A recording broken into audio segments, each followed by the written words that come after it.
ang mga kwento ng pag-ibig, kwento ng buhay at kwento ng pag-asa dito sa Barangay Love Stories. Love Stories.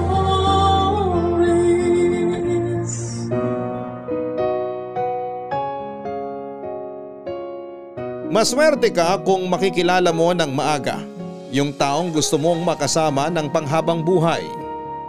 Ngunit mahirap mabuhay sa isang sitwasyon na nabuo dahil sa isang malaking kasinungalingan. Ang isang relasyon ay mas nagtatagal at mas tumitibay kung pareho kayong tapat sa isa't isa. Walang madidiskubreng lihim na sisira sa inyong pagsasama.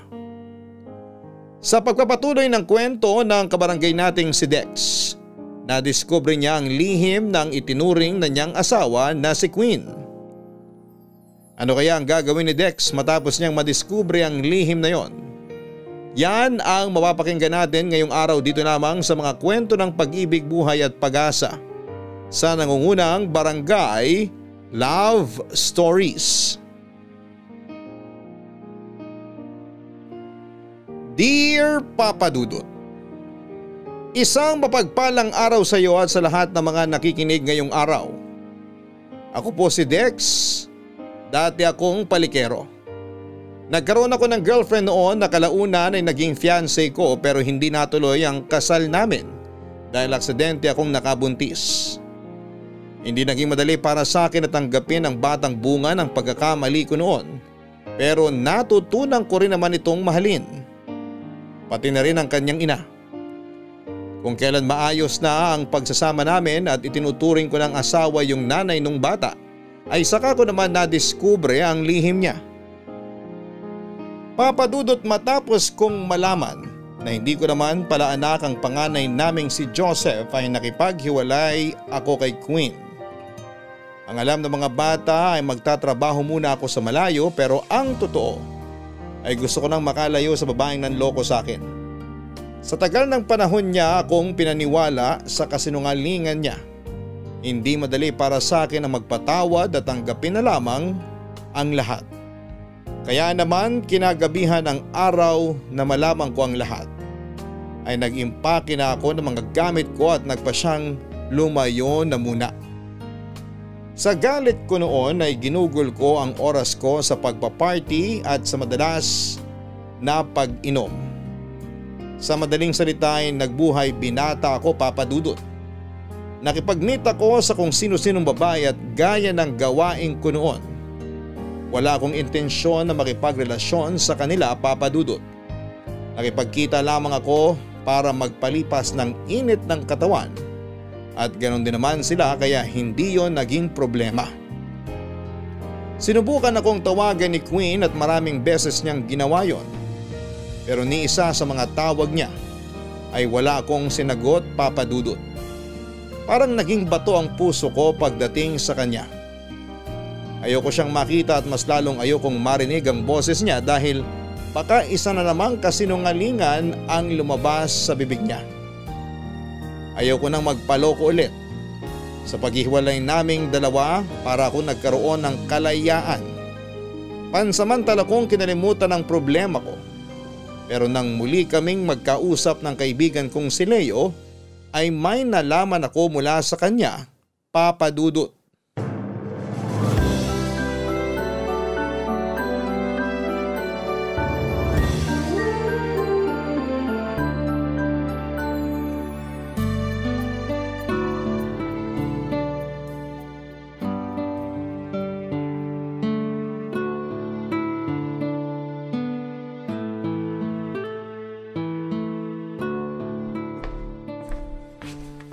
Alam ko may vodka pa ako sa ref eh.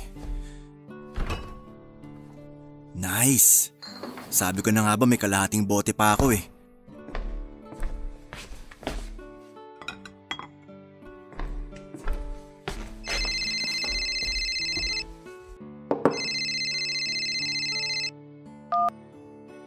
Oh, Leo! Napatawag ka. Mangungumusta lang sana.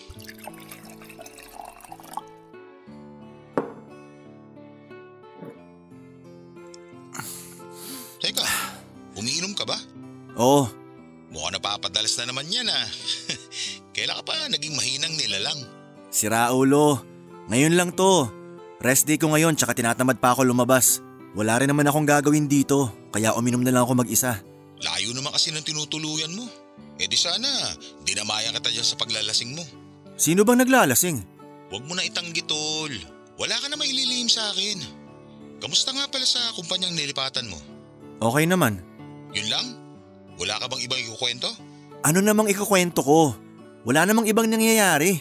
Kung paano ako dati, ganon pa rin ngayon. Di mo pa diniretso na nagbubuhay binata ka ngayon tol. Ganon talaga. Ikaw ba naman lokohin ng babaeng tinuring mo ng asawa eh?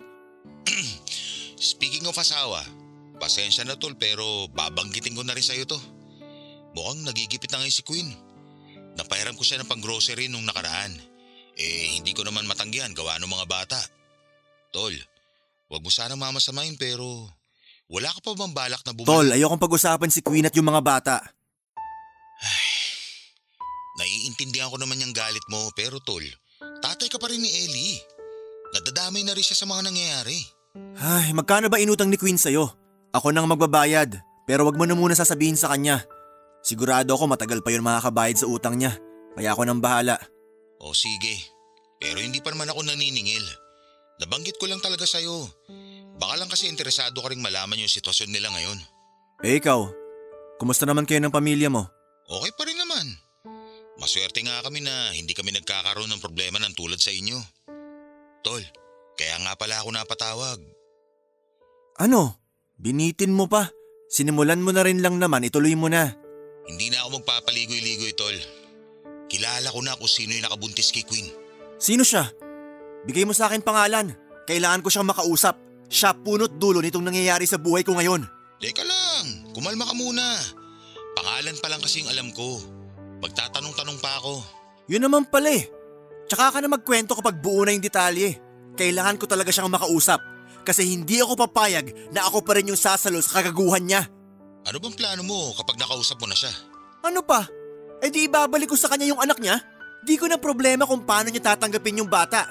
Hindi sa akin si Joseph kaya hindi ako magpapakabayani, tol.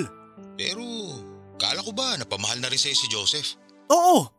Nung akala ko na anak ko talaga siya. Pero ngayong alam ko nang niloloko lang ako ng nanay niya. Ewan ko. Ayoko na mag-isip. Gusto ko na lang matapos to. Sige, babalitaan kita kapag may nakuha pa akong detalye tungkol sa tatay ni Joseph. Pero tol, kung gusto mo naman ng mabilis ang sagot, bakit hindi mo tanungin si Queen? Kung gusto ko siyang tanungin, noon ko pa sana ginawa. Alam mo naman na ayoko siyang makita o makausap eh. Aksaya lang sa oras. Hindi naman kita masisisi. Kung ako rin naman yung niloko ng ganyan, hindi naman ako basta-basta magpapatawad na lang. Kaya nga tulungan mo na lang ako. Sabihan mo ako kapag alam mo na kung saan ko makikita yung siraulong nakabuntis kay Queen. Kailangan niyang akuin yung pagiging ama dun kay Joseph. Hindi ko na sasaluhin yung responsibilidad niya. Tapos na ako magpaloko.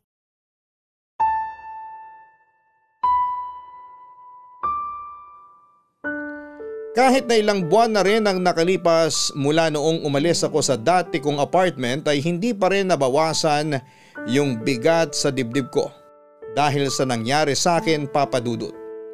At dahil sa nalaman ko kay Leo ay parang nabuhayan ako ng pag-asa na matatapos na rin yung kalokohang ginawa ni Queen sa akin. Plano ko na ipaako ang bata sa lalaking nakabuntis sa kanya. Dahil unang-una ay hindi ko naman dapat responsibilidad yon. Isa pa ay tuwing nakikita ko sina Queen at Joseph ay bumabalik din sa akin kung gaano kasakit yung nangyari noong hiniwalayan na ako ni Kate.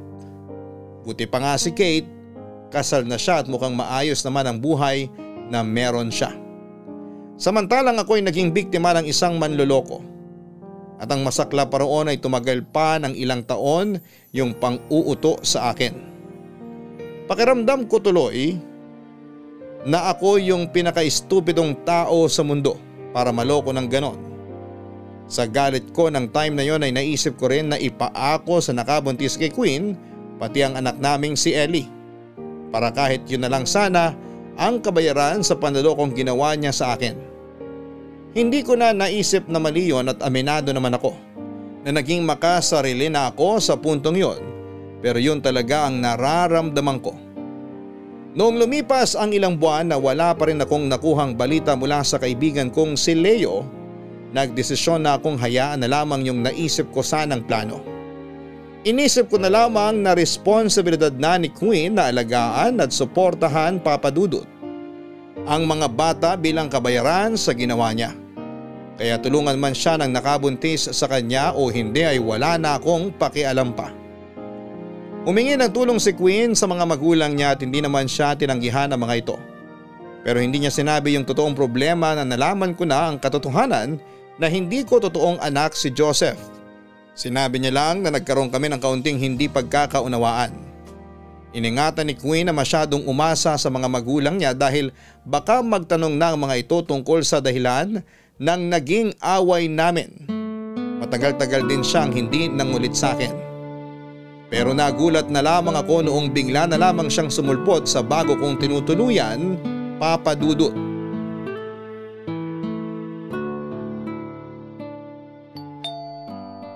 Sandali lang.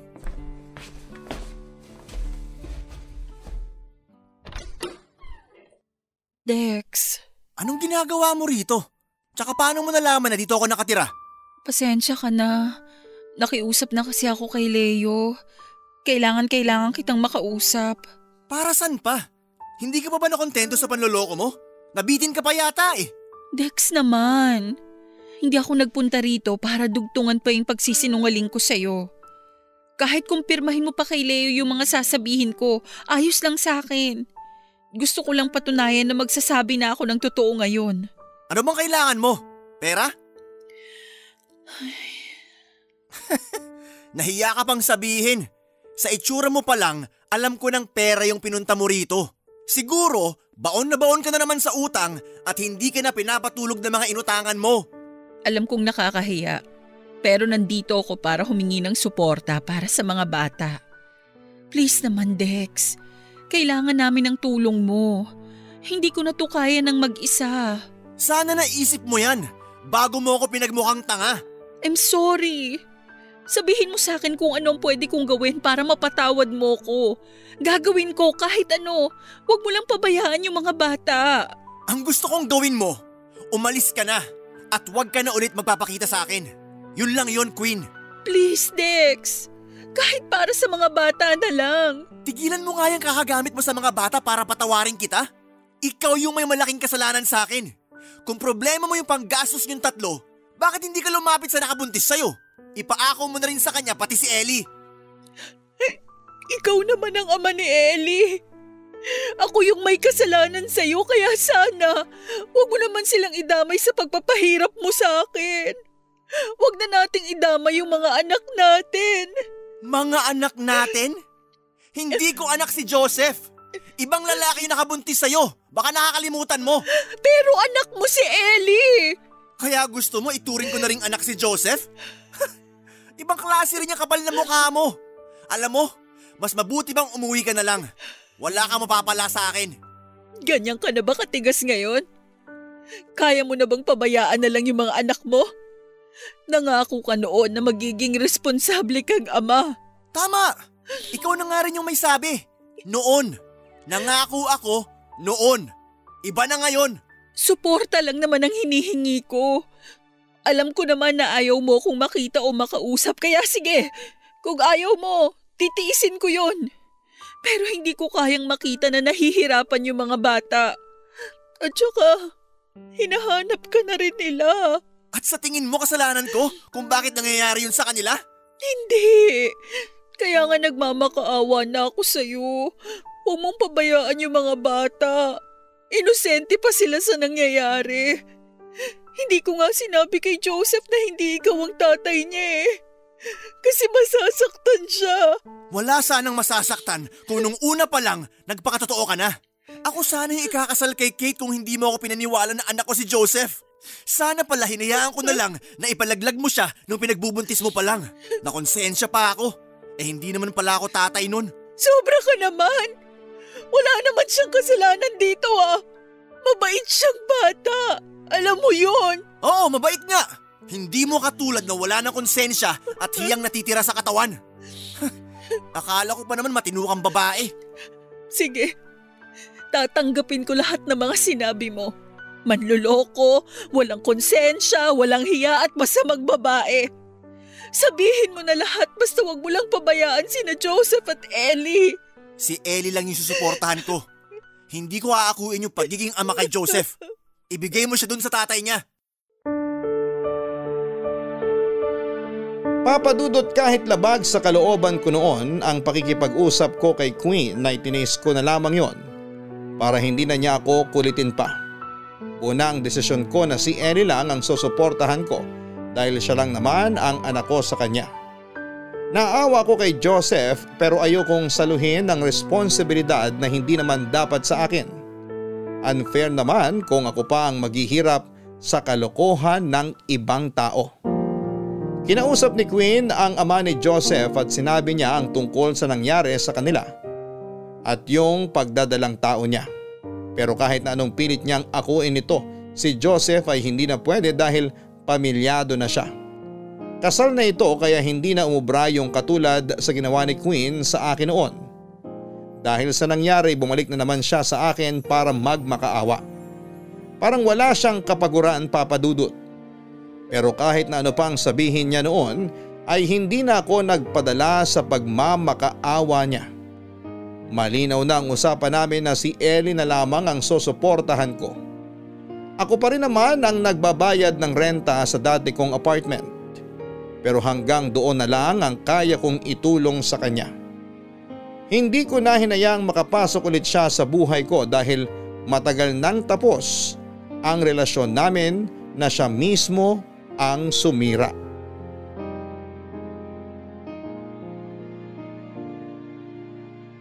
Papadudod sa kabila ng mga nasabi ko ay hindi ko pa rin may tatanggi na naaawa ko noon sa kalagayan ni Joseph. Wala naman talaga siyang kasalanan sa mga nangyayari. Wala pa siyang kamuwang-muwang sa gulong umiiral sa amin ng nanay niya. Hindi pa niya alam na hindi ako ang tunay niyang ama. Nung unang pagpunta ni Queen sa bago kong apartment ay nasundan pa ng nasundan hanggang sa hindi na niya ako tinigilan. Hindi ko lubos akalain na kaya niyang magpakababa ng ganon para lamang magkabalikan kaming dalawa at manatili ang suporta ko sa dalawang bata.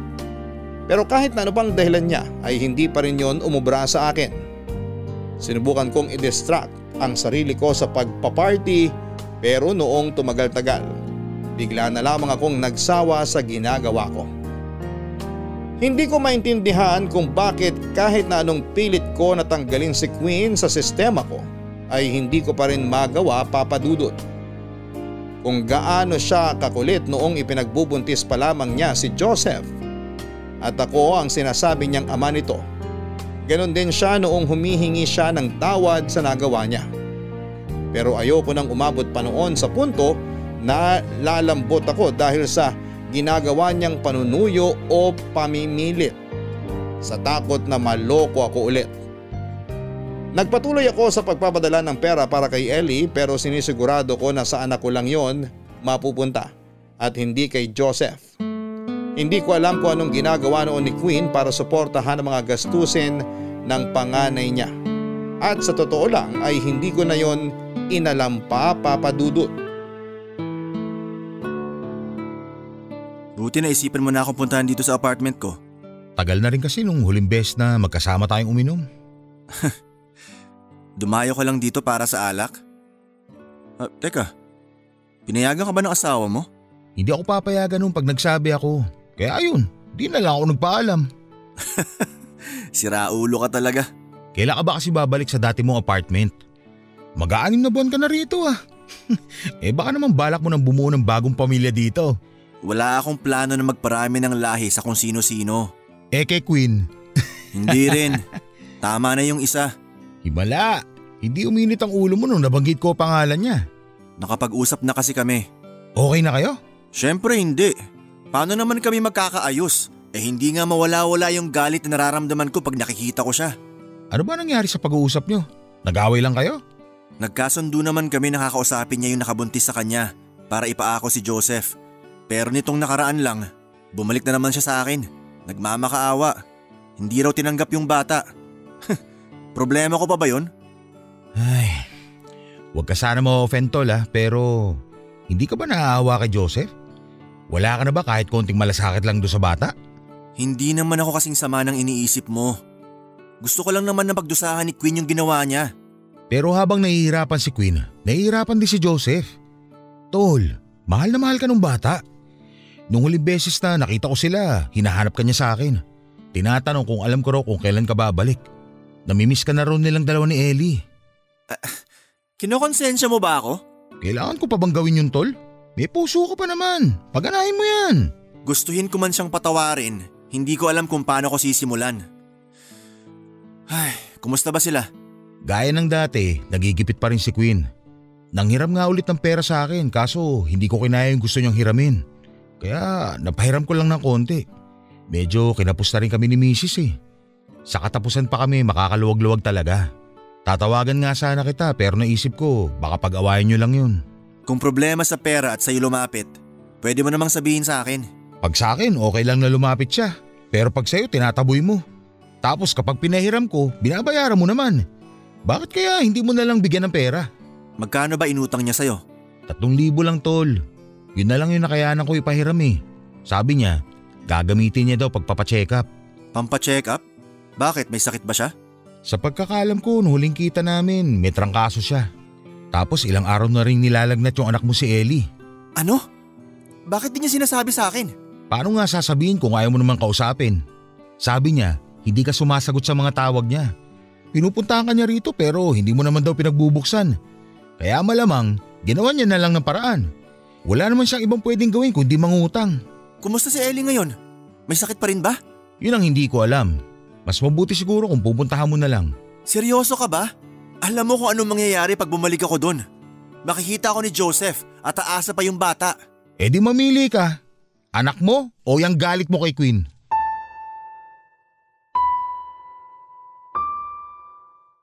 Papadudot sa kabila ng mga pagtutol ko ay nakumbinsi pa rin ako ni Leo na puntahan na ang anak kong si Ellie.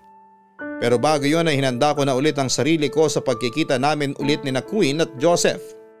Pagdating ko sa dating apartment ay naabutan ko si Queen na namamaluktot sa sofa habang nanginginig sa lamig at umiiyak naman. Sa isang tabi si Joseph na hindi alam ang gagawin dahil sa pag-aalala. Nakonsensya ako sa naabutan ko. Totoo nga yung mga sinabi ni Leo. Bumili ako ng gamot para kay Queen at nagluto na rin ng pagkain para sa kanila ng mga bata. Hindi muna ako umalis doon hanggat hindi mabuti ang pakiramdam niya. Nag-leave ako sa trabaho para may kasama ang mga bata habang nagpapagaling siya. Noong bumuti ang pakiramdam niya ay doon lang kami muling nakapag-usap. At sa pagkakataong yon ay mas maayos at mas mahinahon na kaming dalawa, Papa Dudut. Hindi ko naman may tatanggi na mahal ko pa rin si Queen sa kabila ng panluloko niya sa akin. Kaya naman kinagabihan din noong mismong araw kung kailan dinalaw ko sila ay medyo nagkaayos na kami. Nagdesisyon na akong bumalik sa apartment pero hindi namin pinag-usapan ang tungkol kay Joseph. Ayokong pag-usapan ang bagay na yon dahil yun din ang pagsisimulan ng isa na naman naming hindi pagkakaunawaan. Pero kahit magkasama na kami ulit, hindi ko magawang ibalik yung dati kong pakikitungo sa kanya, Papa Dudut.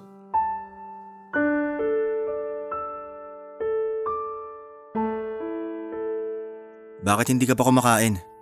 Tapos na yung mga bata kanina pa. Wala akong gana kumain. Bakit?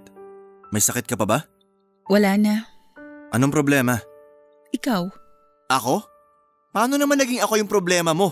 Nag-uusap na tayo. Nag-uusap nga. Pero hindi ko naman alam kung totoo ba talaga ang naging desisyon mo. Anong ibig mong sabihin? Ginawa mo lang ba to para kay Ellie? Hindi ko kasi maramdaman na okay na talaga tayo eh. Ano namang problema kung ganun nga? Di ba yun naman talaga yung hinihiling mo sa akin nung pumunta ka sa apartment ko? Ikaw mismo yung may sabi na kahit para sa mga bata na lang. Ibig sabihin, hindi ko kailangan maging sweet sa'yo para iparamdam na okay tayo. Akala ko kasi…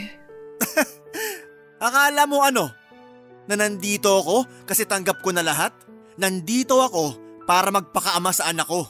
Yun lang dapat. Di ba pabor din naman sa'yo? Akala ko pa naman malinaw yun sa'yo. Okay. Naiintindihan ko na ngayon. Hindi na ako dapat mag-expect ng kahit ano. Kailangan ko na sigurong tanggapin na hindi na magbabago yung tingin mo sa akin. Kaya tama ka. Para sa mga bata na lang. Pero may hihilingin sana ako sa'yo. Ano yon? Hayaan mo sanang ako na lang yung magsabi kay Joseph na hindi ikaw yung tunay niyang ama. Ako na lang ang magpapaliwanag sa kanya para hindi siya masyadong masaktan. Ay, may magagawa ba ako? Kung di naman ako papayag sa gusto mo, ipipilit mo pa rin naman eh. Ganun ba talaga yung tingin mo sa akin? Hindi na dapat tinatanong yan. Nung una pa lang mahilig ka ng mamilit. Gagawin mo lahat, mangyari lang yung gusto mo. Wala kang pakialam sa buhay na masisira mo kung sakali. Pasensya ka na. Nasabi mo na yan. Yung sorry mo kapag paulit-ulit, hindi na sincere. Sige, para hindi ka na magalit, hindi ko na sasabihin yon. Wala na akong babanggitin na kahit na anong ikagagalit mo. Mabuti naman kung ganon. Oh, eto yung debit card ko.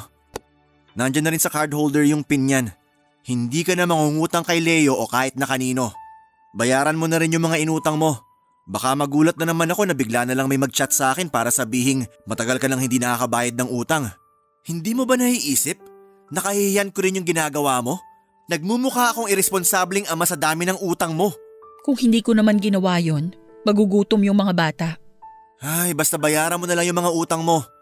Nauna ko nang bayaran yung kay Leo. Sige, salamat. Hindi mo kailangan magpasalamat. Pero salamat pa rin. Kasi hindi mo kami pinabayaan. Kahit na alam kong galit ka pa rin sa akin. Tigilan mo na yung kadramahan mo, pwede? Si Ellie, gising na ba? Tulog pa. Pakigising mo na. Isasama ko siya mamaya. Saan kayo pupunta? Ipapasyal ko yung anak ko. Hindi mo ba isasama si… Hindi. At hindi mo ako mapipilit na isama siya.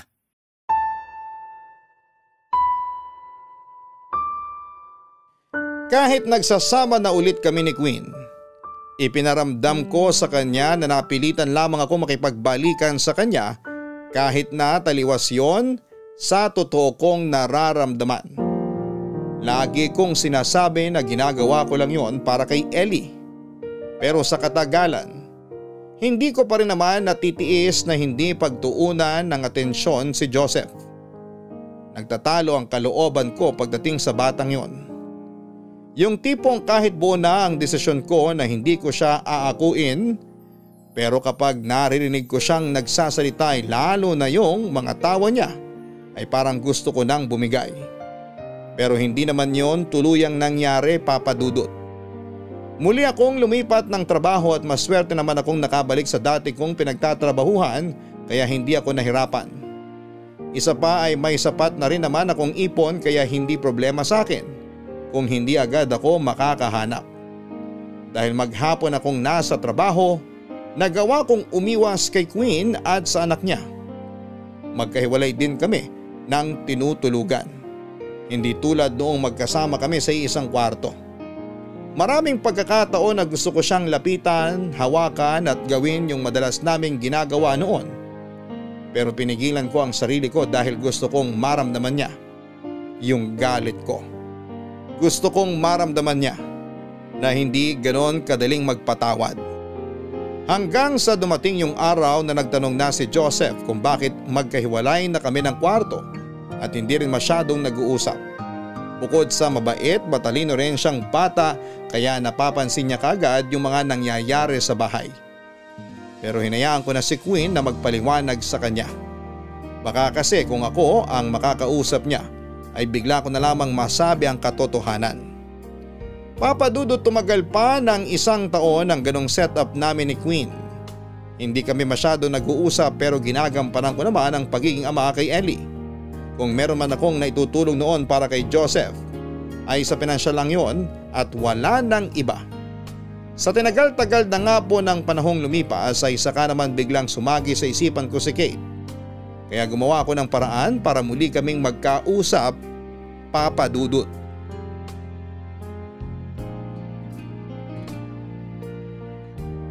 Papa Dudut, dahil sumagi sa isipan ko si Kate ay bigla akong naging interesado sa kalagayan niya. Gusto kong malaman noon kung nagpatuloy ba yung relasyon nila ng asawa niya o nauwi na sa hiwalayan. Hindi ko alam pero may parte pa rin sa akin ang umaasa na sana ay may pag-asa pa yung naudlot naming relasyon. Sinubukan ko siyang hanapin sa Facebook para sana kumustahin at hindi naman ako nahirapan dahil nakilala ko kaagad ang profile picture niya. Nag-send ako ng friend request at nag-message sa kanya kahit na alam ko na hindi niya agad yon makikita. Pero ilang linggo na ang nakakalipas ay wala pa rin siyang sagot. Hindi rin niya in-accept ang friend request ko. Si Queen naman ay dahil alam na niya na si Ellie na lang ang itinuturing kong anak ay ilang beses pa rin pinupuntahan ang nakabuntis sa kanya. Naggalit ako sa kanya noong nagkita sila ng lalaki. Siguro kasi hindi ako handa. Hindi niya kasi sinabi sa akin na magkikita sila tapos ay natsyempohan ko sila sa loob ng isang restaurant na nadadaanan ko tuwing pauwi galing sa trabaho. Sa nakita ko ay mukhang masaya naman sila noong nag-uusap. Kaya hinintay kong makauwi si Queen para tanungin kung ano ang pinag-usapan nila ng lalaking yon.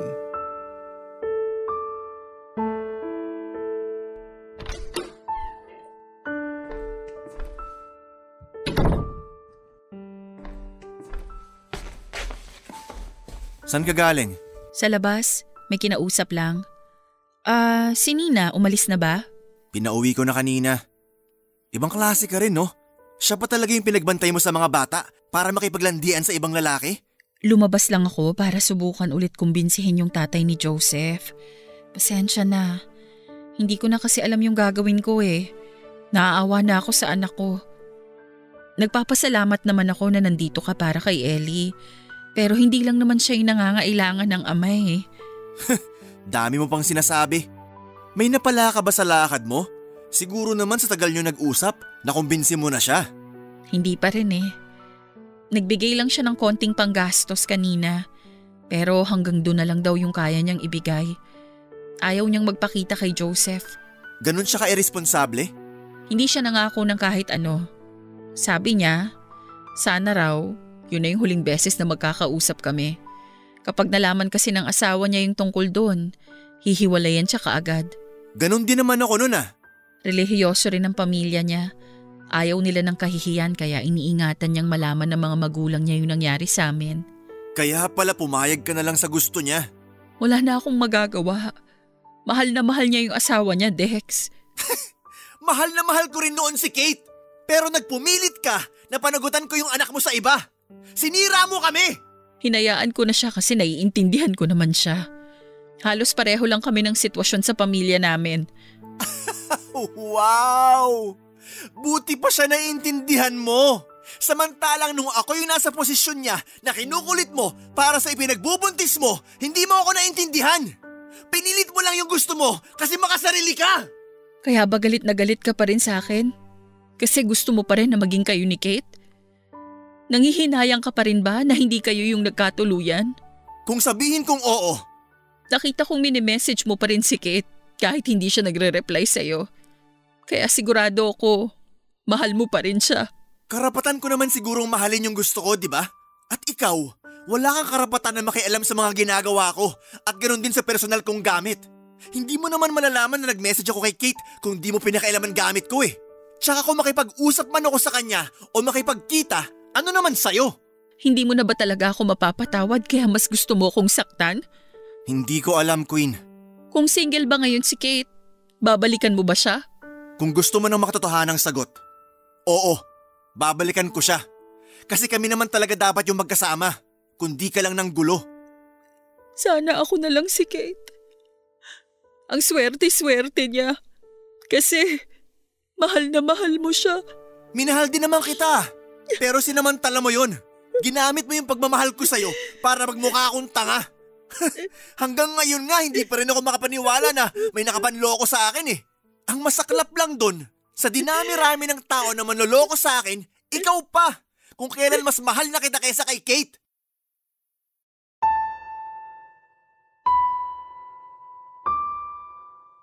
Papadudot pagkatapos ng pagtatalo namin ni Queen, noong gabing yon ay umalis muna ako para magpalipas ng init ng ulo.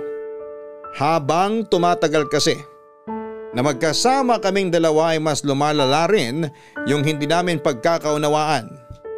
Pero habang mag-isa akong umiinom sa bar na palagi kong pinupuntahan, nakita ako roon ni Nina.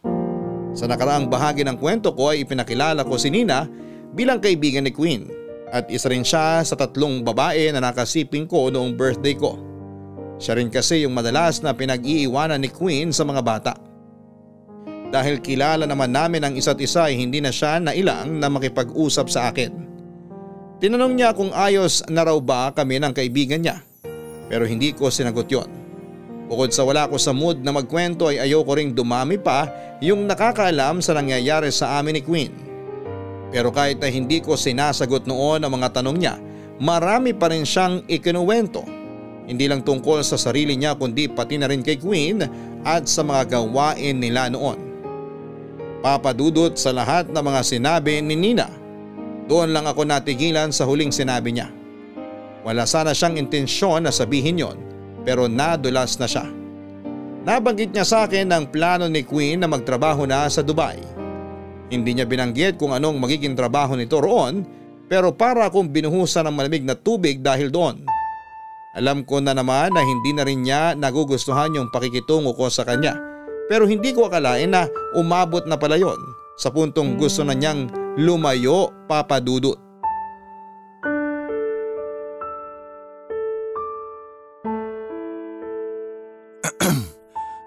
Tulog na ba yung mga bata? Oo, hindi ka na nila nahintay.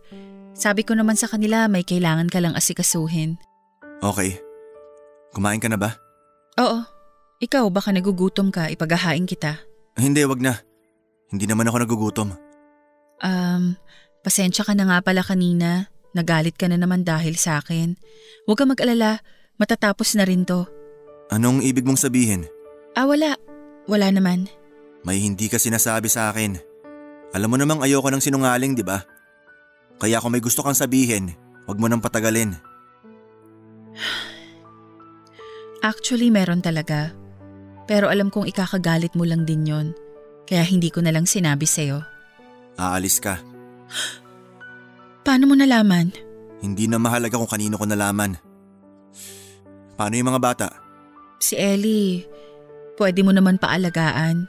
Mas gusto mo pa talaga na ibang tao yung mag-aalaga sa kanya? Ikaw dapat yung gagawa nun. Masyado pa siyang bata para paalagaan sa ibang tao. Wala akong choice, Dex. Si Ellie, hindi ko kailangang alalahanin kasi nandyan ka. Suportado mo siya. Pero paano naman si Joseph? Anak ko rin siya. Kailangan kong paghandaan yung future ng anak ko.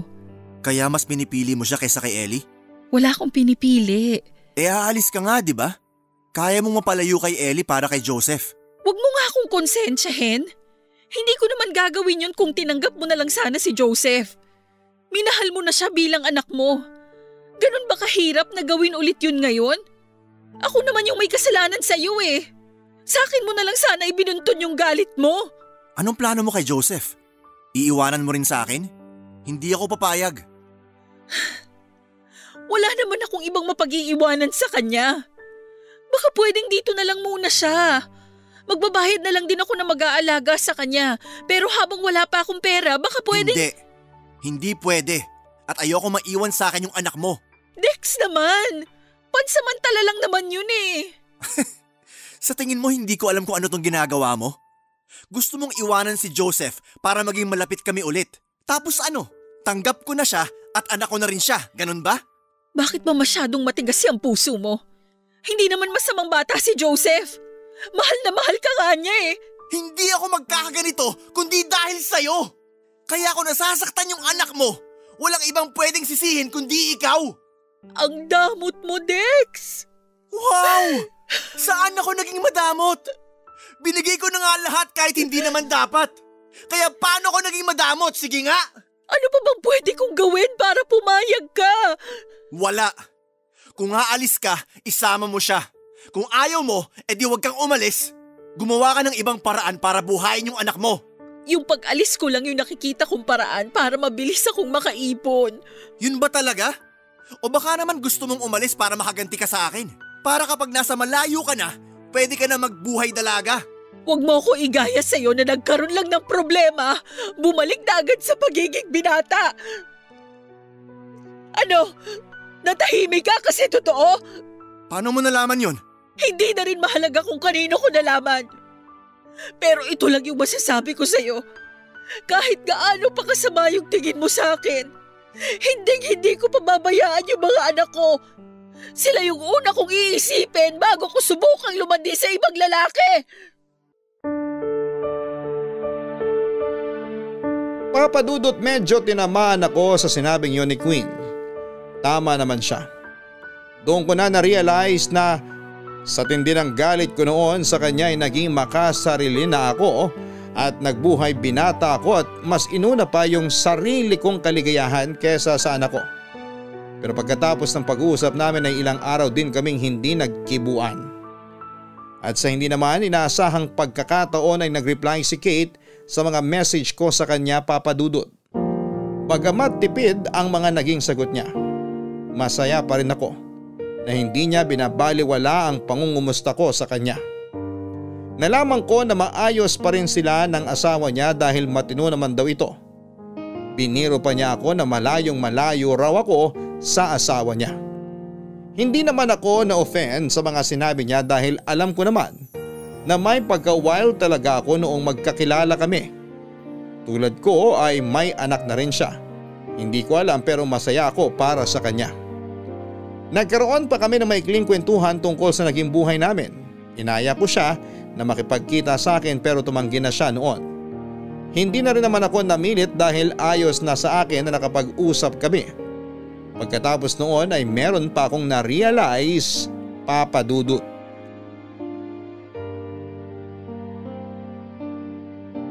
Papa Dudut, desidido na noon si Queen na umalis papunta ng Dubai para magtrabaho.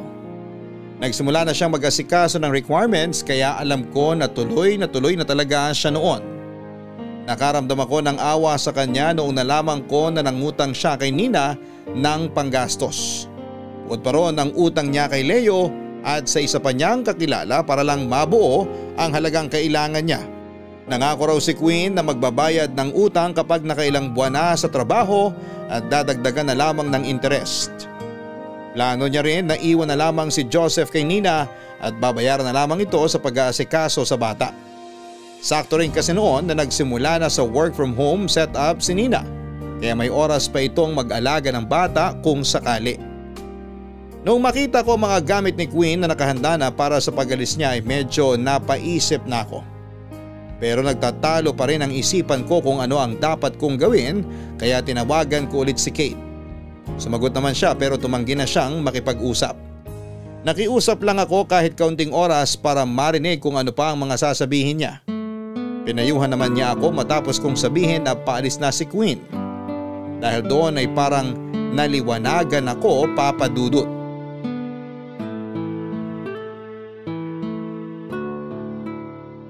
Tama ba narinig ko? Nakausap mo na si Kate? Oo, Tol. Pambira. Bakit naman tinawagan mo pa yung tao? Tol, hindi mo ba naisip na pwede nilang pagawain yun ng asawa niya? Wala naman kaming ibang pinag-usapan. Simpleng kamustahan lang. Tsaka ano namang masama doon? May pinagsamahan pa rin naman kami kahit papano. Kahit na. Siyempre, alam naman na siguro ng asawa niyang ex-fiancé ka ni Kate, di ba? Doon pa lang nakakaselos na yun. Paano pa kaya yun nagkwentuhan kayo? Humingi lang naman ako ng payo sa kanya tungkol sa sitwasyon namin ni Queen. Sus, para-paraan ka rin no? Nandito naman ako na pwede mong tawagan 24/7 pero si Kate pa talaga? Umamin ka nga, Tol. Hanggang ngayon ba may nararamdaman ka pa rin sa kanya? Baka kasi may natitirap ang pagmamahal dyan sa'yo para kay Kate. Tol, maniwala ka man o hindi, wala na. Wala na talaga. Sinabi ko lang talaga kay Queen na mahal ko pa rin si Kate para masaktan siya. Galit na galit ka kay Queen pero selos na selos ka naman sa tatay ni Joseph. Ibang usapan naman yun. O sige, iba na kung iba. Pero yung pakikipag-usap mo kay Kate, hindi na dapat maulit yun. Hindi tama na sa kanya ka pa hihingi ng payo. Kahit na wala ka namang ibang intensyon, isipin mo pa rin yung mararamdaman ng asawa niya. Alam ko naman yun. Kaya nga last na yun, di ba? Tsaka nakapag-isip-isip na rin naman ako sa sinabi ni Kate. Pero ikaw, Tol, sa tingin mo ba dapat ko nang hayaan na magtrabaho sa Dubai si Queen? Sira ulo ka kung hahayaan mo siya umalis. Alam mo kasi, Tol, Isang beses ka lang naman niya niloko. Sa totoo lang, naiintindihan ko nga siya kung bakit niya ginawa yun eh. Ang mali niya lang, ikaw pa yung nabiktima niya kung kailan ikakasal ka na. Pero wala na akong magagawa ron. Masaya na si Kate sa pamilya niya ngayon. Yung problema ko sa pamilya ko ngayon yung kailangan kong ayusin. Isa lang naman yung solusyon dyan eh. Suyuin mo si Queen. Huwag mo siyang hayaan na umalis. Kasi kapag malayo na siya sa'yo, baka mas lalong tumigas yung puso nun. Baka pagbalik niya dito sa Pilipinas, hindi ka na niya mahal. Corny mo. Tawagan mo na lang ako pag nangyari na yung sinasabi ko. Parang siguradong sigurado ka talaga. Oo, kaya huwag mo nang palisi si Queen. Suyuin mo na. Kaya-kaya mo na yan. Paano si Joseph? Hindi naman kailangan na tanggapin mo kagad si Joseph kapag nagkaayos na talaga kayo. Humingi ka pa ng sapat na panahon kay Queen. Maiintindihan ka naman niya. Mabait at maunawain yung pagkakakilala ko sa kanya. Kaya sigurado ako na maiintindihan ka nun. Saka, huwag mo na paabutin sa puntong habulin mo siya papuntang airport ha. Wala kayo sa pelikula. Ikaw lang gagawa nun. Actually, plano ko na siyang kausapin mamaya pag uwi niya. Kanino ko pa nga siya hinihintay na umuwi eh. Hintay mo na lang umuwi. Hina mo naman tol. Ipagluto mo. Tapos pag uwi niya, asikasuhin mo kagad. Di ba masyadong OA yun? Parang guilty naman ako sa ginawa ko nun. Kaya mo nga gagawin yun para bumawi sa kanya. Makikipag-ayos ka tol. Hindi ka makikipagpataasan ng pride, okay? Oo na, sige na. Salamat ah. Saka ko natatanggapin yung pasasalamat mo kapag okay na kayo.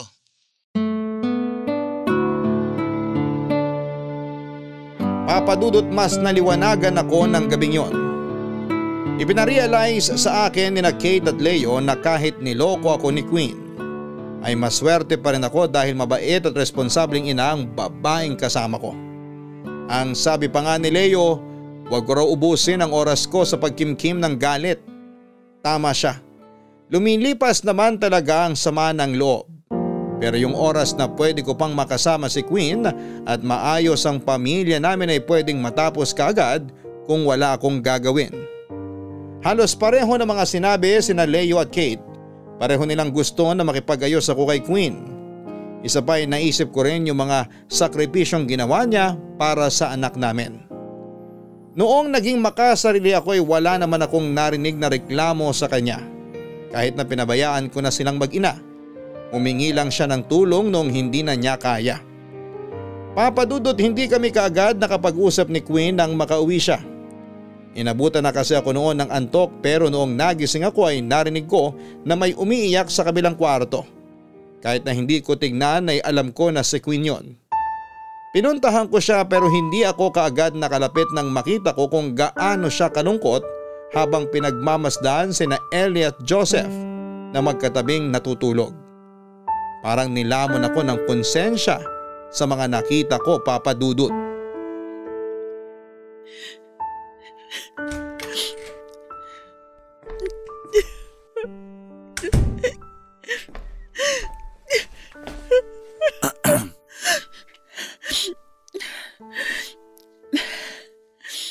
Kanina ka pa ba dyan? Hindi naman. Nagising lang ako. Sisilipin ko sana yung mga bata kasi akala ko wala ka pa. Kanina pa ako nakauwi. Pasensya ka na ha. Hindi na tuloy ako nakapagluto ng hapunan para sa inyo. Okay lang. Nagluto naman ako kanina. Queen, pwede ba tayo mag-usap? Sige, pero wag dito. Baka kasi magising yung mga bata kapag… Kapag nagtalo tayo? Oo. Nung huling mag-usap tayo, natakot yung mga bata. Kaya sana, wag na lang natin iparinig sa kanila. Huwag kang mag-alala. Hindi naman tayo magtatalo. Kailangan lang talaga kita makausap. Okay. Doon na lang tayo sa sala.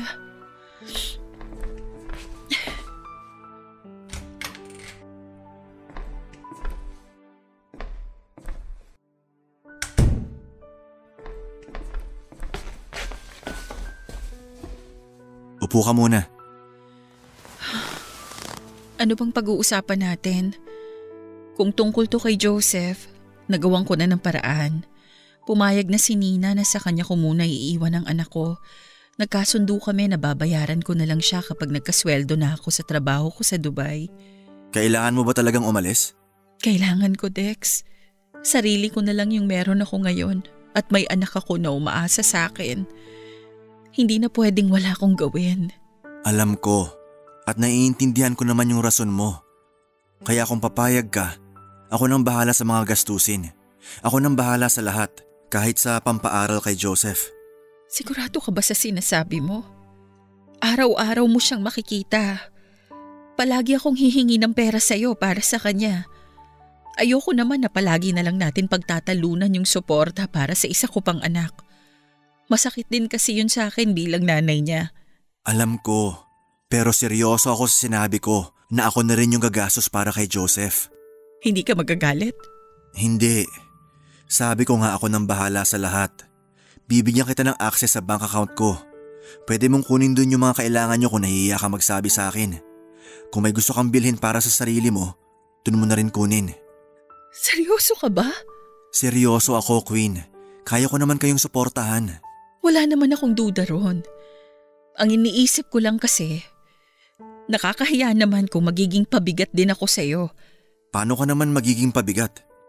Teka nga, bakit mo ba to ginagawa? Ginagawa ko to para hindi ka na umalis, okay? Sorry sa mga nasabi ko sa'yo last time. Sorry kung nainsulto kita. At sorry kung masyadong natagalan bago ko na-realize na… Na ano? Na hindi ko kayang malayo ka sa akin. Ibig bang sabihin, tanggap mo na si Joseph? Aakuin mo na ba siya? Hindi, hindi pa. Bigyan mo lang ako ng mas mahaba pang panahon, okay? Queen, hindi pa kasi ako makapagdesisyon sa ngayon. Isa pa, kailangan ko rin makausap yung tatay ni Joseph, pero hindi pa ngayon. Okay lang. Naiintindihan din naman kita. Tsaka nangako talaga ako sa sarili ko na kapag dumating yung point na desidido ka nang ayusin yung relasyon natin, iintindihin kita. Gaya ng ginawa ko sa tatay ni Joseph. Kahit na masakit din sa akin yung naging desisyon niya. Alam mo ba na mas lalo ka nakaka-inlove kapag ganyan yung mindset mo? Ganito na ako noon pa. Yung pagsisinungaling ko lang talaga yung sumira sa lahat. Kaya naging masama yung tingin mo sa akin. At yung tingin na yon ang sisikapin kong baguhin ngayon.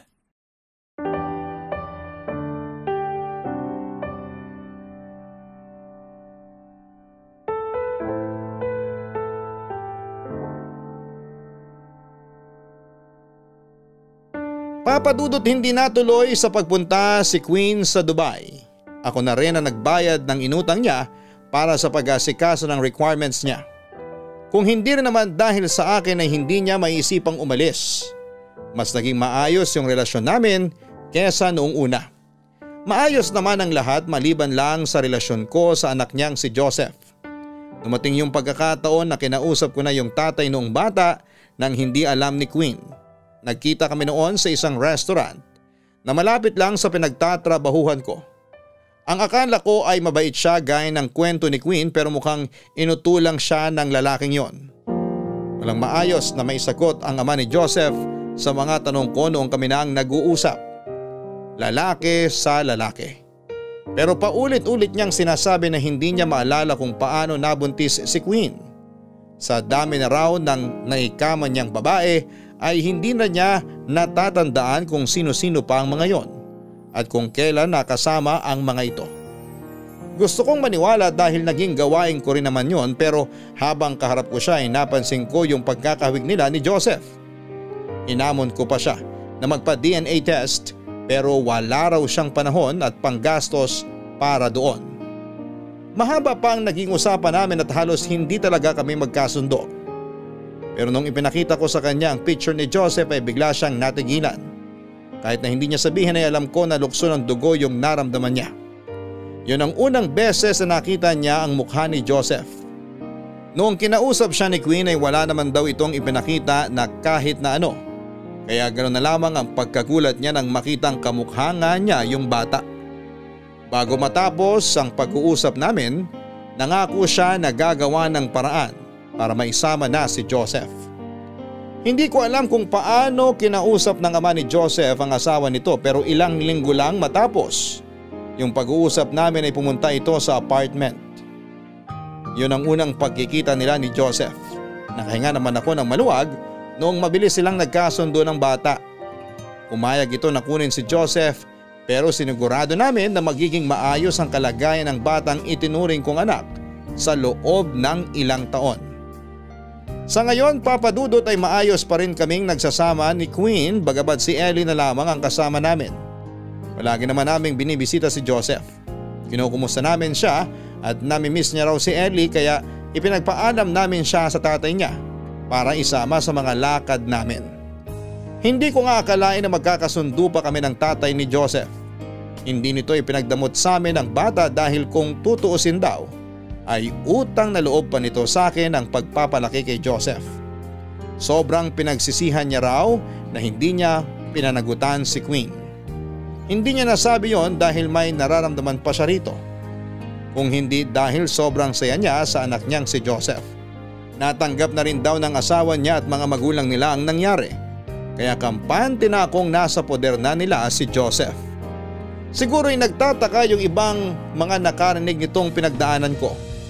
Maring iniisip nila na bakit hindi ko na lamang kinuha si Joseph at itinuring na anak kong mahal ko rin naman yung bata. Sinunod ko lang ang puso't kaluluwa ko. Mahal ko nga si Joseph pero hindi ako ang ama nito. Paliktarin man ng mundo, ang tunay na ama ni Joseph ang dapat na maging responsable para sa kanya. Isa pa ay karapatan din ng bata na makilala ang tunay niyang ama at yun din ang gusto kong mangyari. Maraming hindi sasang-ayon pero nakikita ko na napakaganda pa nga ng kinalabasan. Ngayon ay may 2 pamilya si Joseph na masasandalan. Papa Dudut, hanggang dito na lamang po ang kwento ko at maraming salamat po sa inyo at sa Barangay LS sa pagkakataong ibinigay ninyo sa akin na maibahagi ang kwento ko sa programa ninyo na nagbigay inspirasyon at pag-asa sa inyong mga tagapakinig. God bless Barangay LS. Ang inyong forever kapuso at kabarangay, Dex.